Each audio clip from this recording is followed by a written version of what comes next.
Okay, friends, we're back now for lesson 2 on Balthasar. The first lesson was more or less an introduction to the man and the fundamental intuition behind the approach from above. In this lecture, I'd like to go through, in order more or less, the chapters of the book Love Alone is Credible. In the last lecture, we discussed briefly the first 2 chapters of that work, or we did it without even noticing it, because those first 2 chapters have to do with Balthasar's critique of the other approaches to doing theology and apologetics that he recognizes. As he summarizes the tradition, in particular the modern tradition, he identifies 2 bankrupt approaches, namely the cosmological reduction, beginning from the cosmos, beginning from nature, and trying to demonstrate the credibility of Christian faith, or the anthropological reduction, beginning from man, and on the basis of the mystery of man, trying to demonstrate the reality of the Christian God. Both of these approaches, he thinks, with modern presuppositions, are fundamentally reductive. They reduce the transcendence of God to something that is sifted out or doesn't enter into our categories that we draw from looking either at the world of nature, the cosmos, or the world of man. And if you read those 2 chapters, it's clear that he's more nuanced. It's not that he's condemning every approach which begins with an assertion about nature, or any approach that begins with an exploration of man. He recognized that the church fathers and the medievals have a vision of nature and a vision of man that's very theological, and that makes that sees those realities, nature and man, already with the Christified lens, and therefore they can do the work that we would hope. But in the modern period, the idea of nature and the idea of man have lost their Christian presuppositions, and they're no longer mirrors as they once were in the tradition. Okay, so in short form, that's what's going on in the first 2 chapters, and now this lecture will proceed with the remaining chapters, focusing especially on chapters 3 through 7, which are the ones that you're being asked to read for the course, but we'll definitely say also a word about 8, 9, and 10. Okay. This book, Love Alone is Credible, is, Balthasar says in the preface to the book, something of an elaboration of the glory of the Lord, his major work on theological aesthetics. And if you remember from the quotation of Ratzinger in the first lecture, it was this approach in what Ratzinger calls his magnum opus, the theological aesthetics, that he thought was so valuable.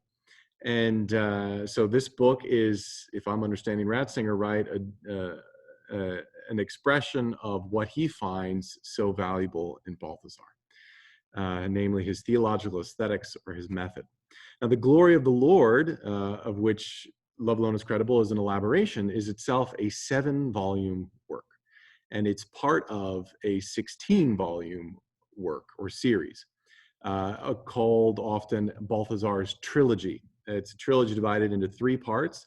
The first part is the glory of the Lord. It has 7 volumes, and it's focused on method or theological aesthetics. The second set in this series is the theodrama, and it's 5 volumes, and it's outlining salvation history as a drama, a play between divine and human freedom. And then finally, the last set in the series is the theologic. It's 3 volumes, and it's an exploration of Christ and ontology. Some people have noticed that these 3 parts correspond to the 3 transcendentals that Balthasar and others often talk about: the beautiful, the good, and the true.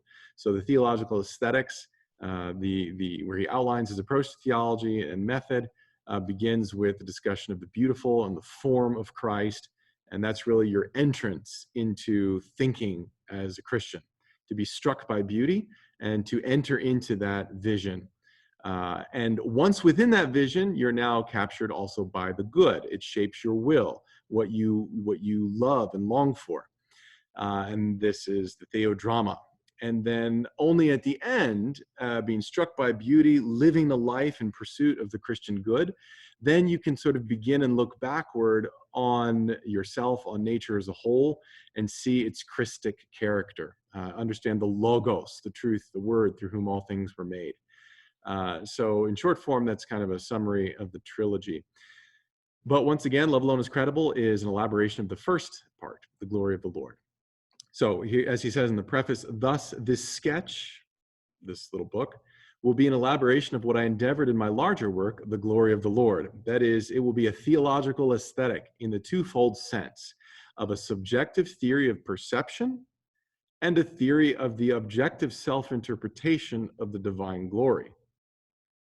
It will seek to show that this theological method cannot but lay claim to the center of theology as the only valid approach, while the approach is founded on the cosmos or world history on the one hand, or on anthropology on the other, can be presented as secondary and complementary at best. So in this book, look for as he says, a subjective theory of perception, namely a theory of how it is we perceive and are entering into the truth of an idea. And then also how an idea can make itself known.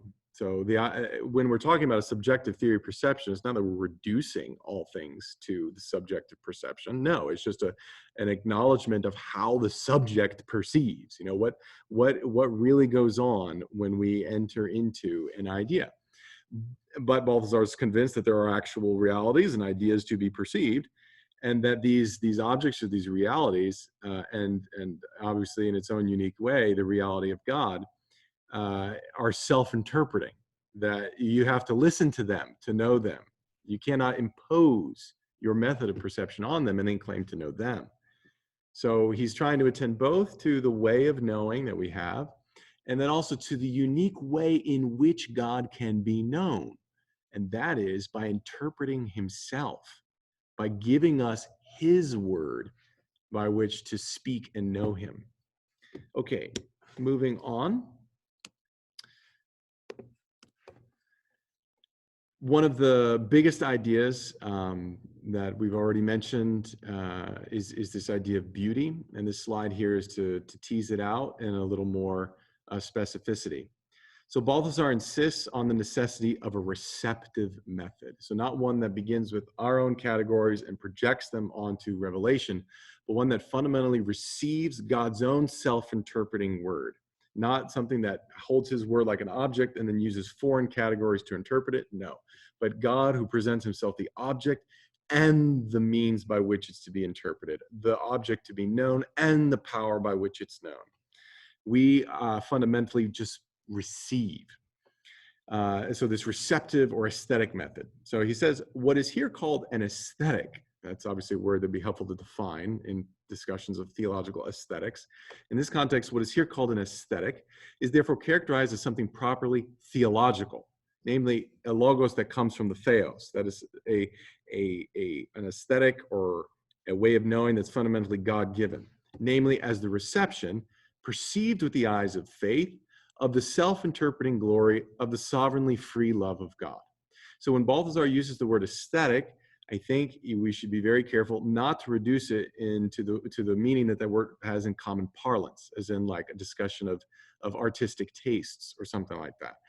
That intention of the word, that connotation is certainly relevant. It does have a lot to do with beauty, but I think that the feature of beauty that he's most interested right now is the otherness of the beautiful object and the way in which the beautiful object conditions our very perception. So to speak about an aesthetic or a theological aesthetic is to speak about a way of knowing that really takes its cue from the object known. And this is something we see in the experience of beautiful again. And to give you a concrete example of that, to flush this out, there's a very beautiful scene in the movie ThePianist. There is a concert pianist who's a Jew during World War II who is hiding from the Nazis, and he's living in an attic. And there's a scene in which a Nazi official discovers him. And he actually ends up recognizing this man as a concert pianist, and he asks him to play something. And the Nazi listens to the man playing the piano, and he is so struck. And here he is, a great actor showing the scene, just absolutely struck by what he's hearing. And as the movie I think suggests, we we realize how much the beautiful can rock our worlds, and how the experience of a song or a person or a movie or whatever it is can just change the eyes by which we see. And so here is this confident, strong Nazi coming in. He knows how it ought to be, and he's here to round up and arrest any Jews he finds. But then he sees a beautiful man who plays a beautiful, moving piece of music. And he recognizes so many things now that are wrong about what he's doing and how he needs to change. And there begins a serious moment for this particular Nazi. He actually doesn't out him. He actually lets him hide back in the attic, and he even sort of protects him and brings food and stuff like that. So beauty has a way of resisting the categories by which we normally see the world. That Nazi had his categories. He knew what a Jew was. He knew what culture was. He knew what white was. Aryan. He knew the world. He saw it in a particular way. But then he encountered something beautiful, and it put into question those categories. Beauty has a way of doing that. And when it does that, it forces us to change the way we see, and therefore the way we love and the way we know.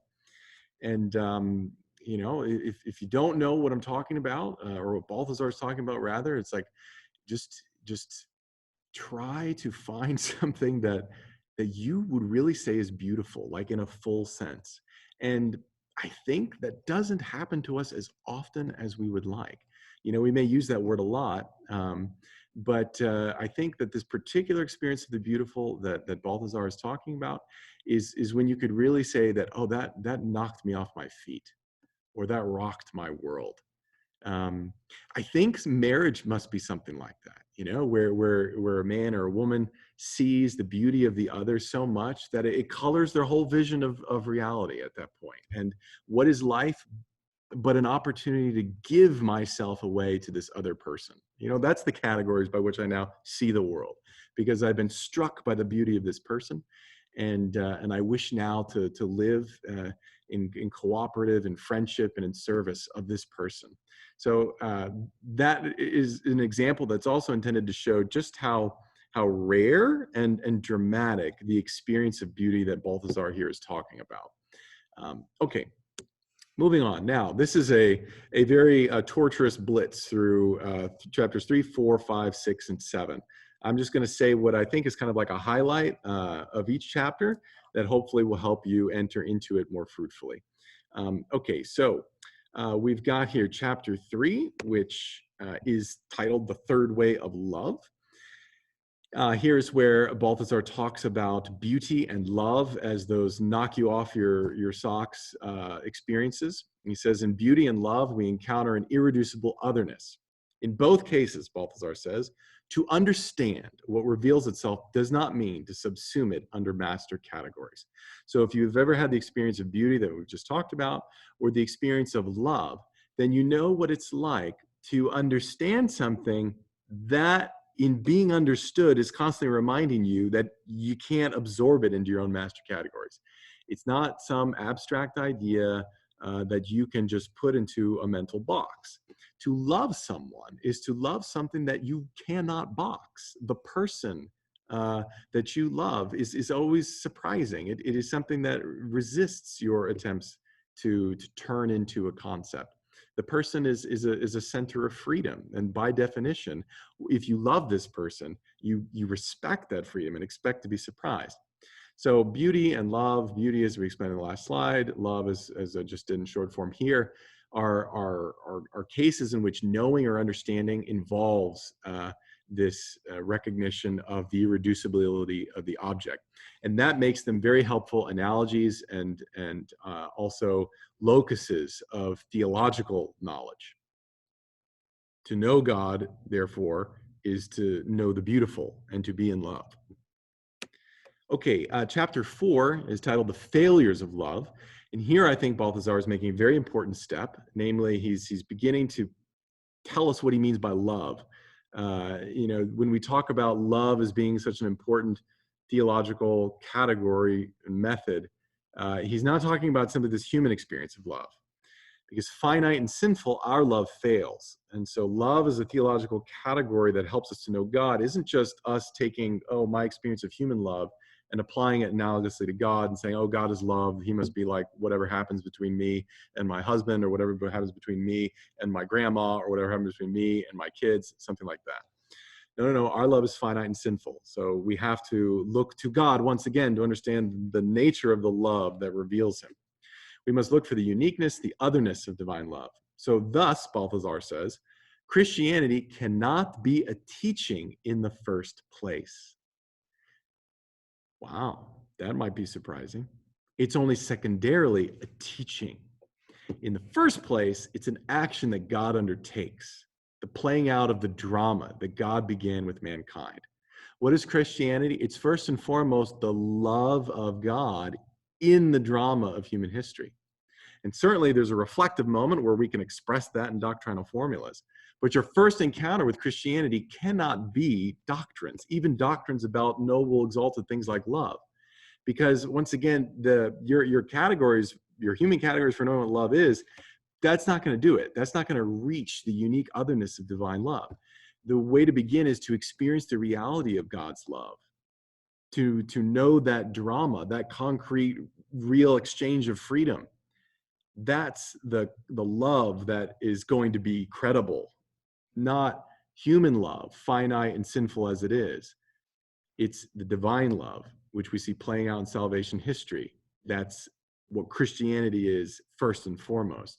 Doctrines about it are secondary. They're an expression in human speech and so forth, cognitively. Very important, very much a part of the whole. But your first encounter with the reality is going to be your encounter with being loved by God. Okay, chapter 5 is now this love that God gives to us must be perceived. That's the title of this chapter 5. And here, Balthasar has a very important analogy that he often uses, the relationship between mother and child, to indicate the unique way in which this other love is perceived, and the way in which this love awakens in us the powers of knowing and loving that allow us to know the lover, the one who loves us first. So like a mother smiles on her kid, her newborn baby, for many, many weeks before that baby is really able to recognize the mother. And certainly before that baby is able to respond in love to the mother. So the mother loves, and it's in being loved that the baby develops its own capacity to love and know in return to the mother. This is known in different experiments that if you take a baby and separate it from all human contact, and there's nobody smiling, coddling, talking, and baby talk to it, developmentally it suffers intensely, and it can even expire. So there's something so profound about human contact in awakening the spirit and the life of a human being. And I think Balthasar is touching on something very profound about our humanity and about the way by which we know and love. It's always in the character of a response. And okay, so he says here, just as no child can be awakened to love without being loved, so too no human heart can come to an understanding of God without the free gift of his grace in the image of his Son. I think this is a riff off of St. John. We love because he first loved us. We don't love each other as human beings and then say, oh, God's like that. God's like that. No. It's like we have this really profound, totally other experience of the divine love washing in on us. And that changes what's going on in our own hearts and minds. And it's that mystical, grace-given life, that new way of knowing and loving, that is what provides us the analogy with God. It is itself a mystical participation in God. So it's that tells us something about him. Okay, love here as revelation. Well, what is this love that God first gives to us? Looking at salvation history, the experience of the people of God, one's own spiritual experience read through the Bible, we understand for Balthasar this love that God gives to us in two different aspects. First is positive, the phenomenon of Christ. So Christ living, walking on the earth, revealing the love of God in a positive sense. It is like giving over a content. And that reduces essentially to his relationship to the Father. So his in the Spirit, the obedience of the Son to the Father, his kenosis. This tells us who God is, the God who is love. You look at Jesus Christ, and you want to know what love we're talking about when we're talking about God is love. It's not human love. It's the obedience and docility of the Son in the Spirit toward the Father. That's what's credible, in the end. But this love that is revealed is not just the Trinity. It also has this negative aspect, namely the judgment upon sin. Balthasar has this very profound idea about sin. Namely, we don't really know what sin is until we understand the God against whom we're sinning. And so the judgment against sin, that is the recognition of evil and what it is in its profundity, goes hand in hand with the discovery of just the radical goodness and love of God.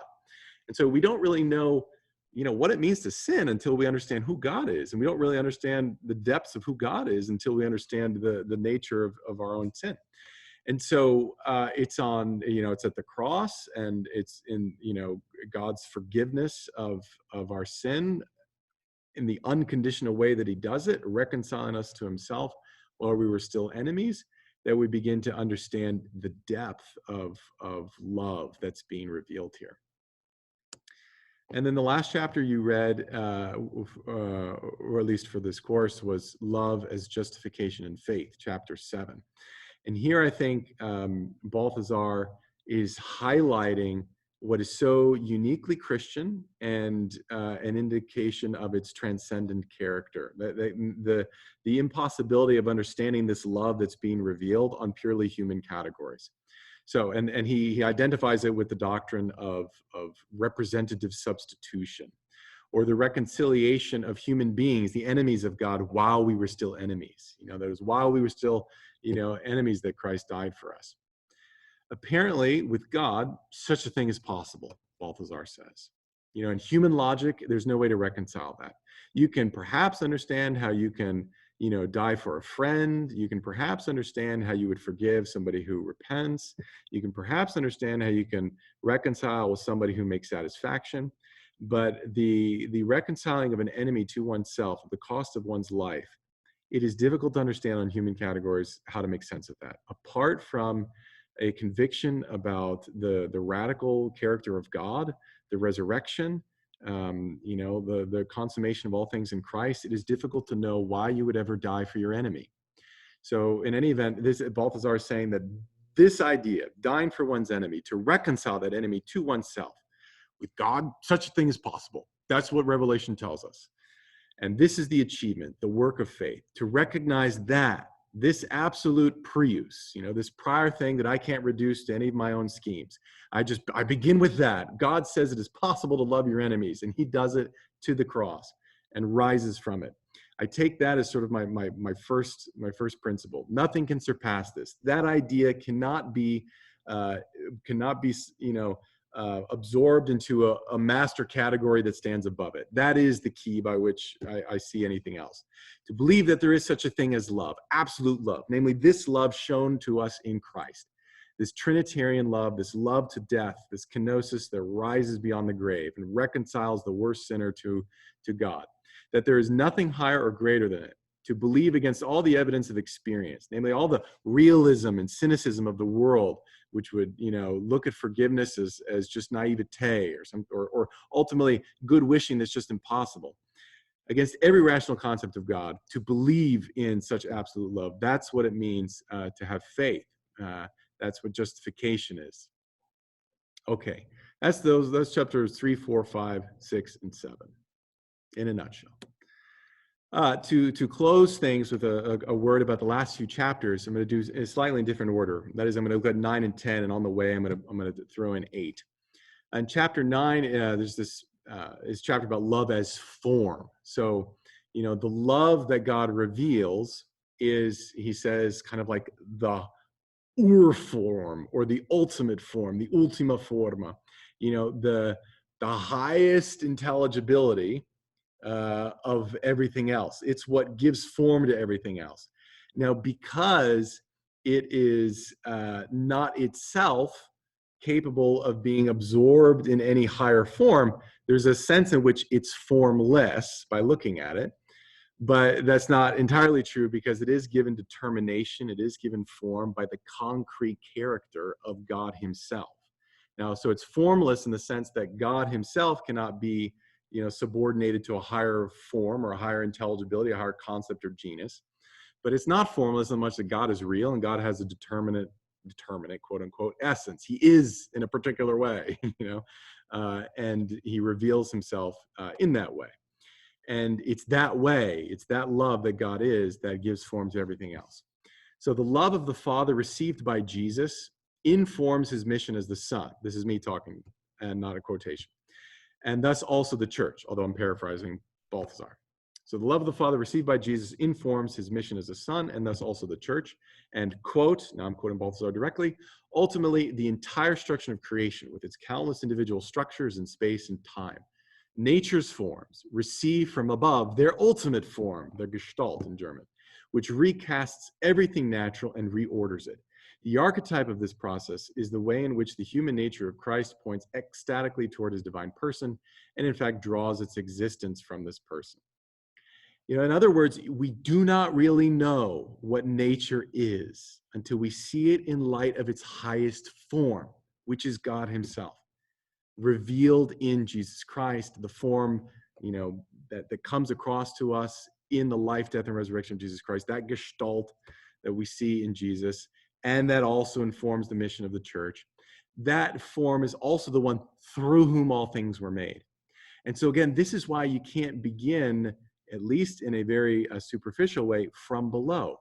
You don't know. We don't know what the cosmos really is. We don't know what man really is until we see him in light of the form through which he was made, the ultimate form. If we stop short, we have a reductive anthropology. We're beginning with too narrow of a definition of nature of man. We have not explored yet the riches of all that he actually is.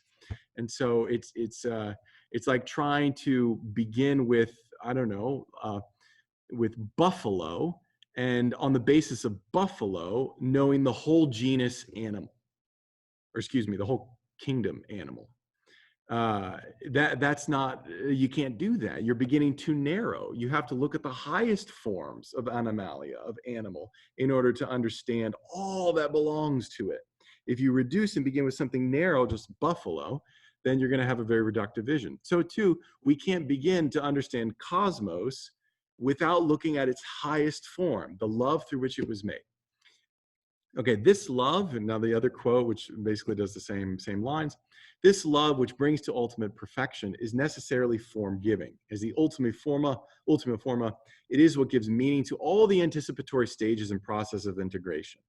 So all the different sciences, all the different ways of knowing that abstract from the highest form, they're not illegitimate. They're just to be relativized in light of their highest integration under the form of God through which all things were made. Love, however, is not just any love. So again, he's pointing out that the love that is the form through which all things are made is not just love in an abstract sense, certainly not in a human sense, but the very specific thing we saw in Jesus Christ. The love of Christ, the love of the new and eternal covenant. Love is heartfelt compassion. Here he's trying to describe with allusions to scripture, in brief form, what we saw in Jesus Christ. Heartfelt compassion, kind, receptive openness, an attitude of loneliness, a meekness that does not defend itself, long-suffering patience, and thus the winning over, the enduring of one's unendurable brothers, and forgiving them because God is forgiven. In short, the sort of virtue that has already received its defining character from the perfect bond. So you've got to look at the very specific form of Jesus Christ, his Gestalt, its irreducibility to anything else you might know from anywhere else. And see that unique person, his mind and heart, as what is revealed, and the form through which everything else was made.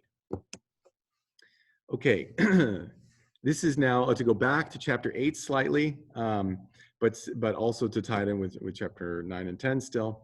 So Balthasar has this very beautiful passage about Christian life in light of the fact that we were made through the form that is the kenosis of the Son.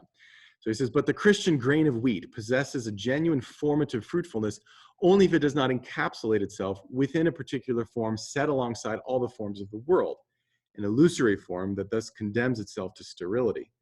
But in imitation of the founder's archetype, so in imitation of the form of Christ, through which we all were made, offers itself up, squanders itself, and offers itself up as a particular form without being afraid of the dread of being abandoned and of letting go of oneself. Indeed, for the world, love alone is credible. So his point here is that we find ourselves, as Jesus said, only by losing ourselves. It's when we want to define ourselves in a very limited way that we can hold on to and master, that we lose ourselves. And it's only by losing ourselves, that by giving up this precise form that we want to construct for ourselves, by sort of letting ourselves be dissolved in a certain sense, but not in another sense, because it's precisely by this action that we find our real selves, but by being included into the highest form that is Jesus Christ. So like that grain of wheat that dies to itself, no longer a grain of wheat, but precisely by that movement becomes the actual wheat and gives life to the world. That's the kind of movement that the love of Christ shows, and that we need to exercise for the sake of understanding ourselves and the rest of the world. We've got to allow our vision to expand to its highest pitch of integrity, where every little thing makes sense in light of this ever greater whole that is the love of God. And so like our form of living and our form of knowing is going to have this grain of wheat-like character.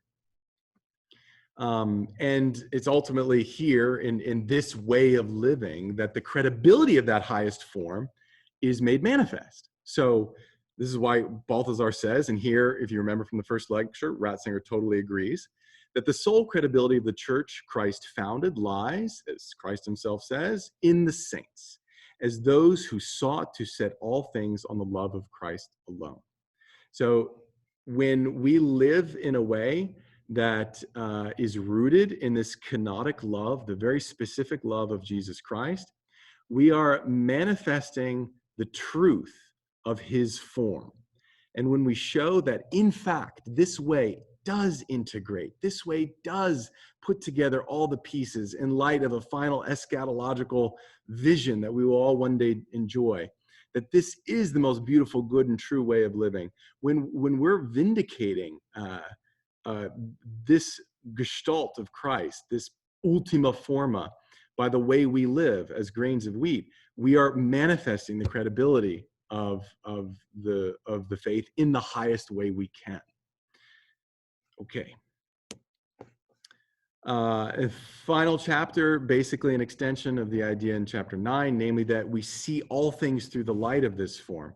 And this is what sort of makes for, proposals for doing philosophy after theology, where it's not this self-enclosed mode of discourse, philosophy, that you do as a preparation for theology, and you finish philosophy and then start theology.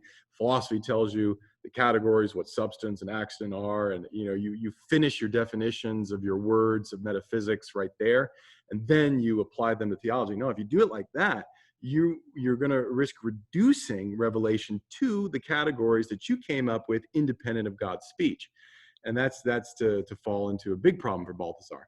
There's a sense in which philosophy comes after. That is your vision of nature, where you're sort of looking at the natural world scientifically and philosophically, not referring everything immediately to God, but seeing it for its own, in itself.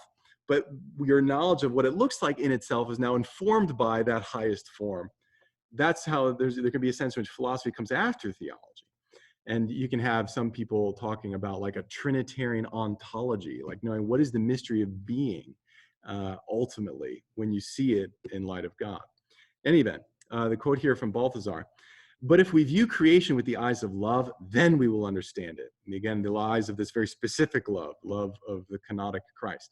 We will understand the ultimate purpose of creation, not only the purpose of its essence, but the purpose of its existence in general, for which no philosophy can otherwise find a sufficient reason.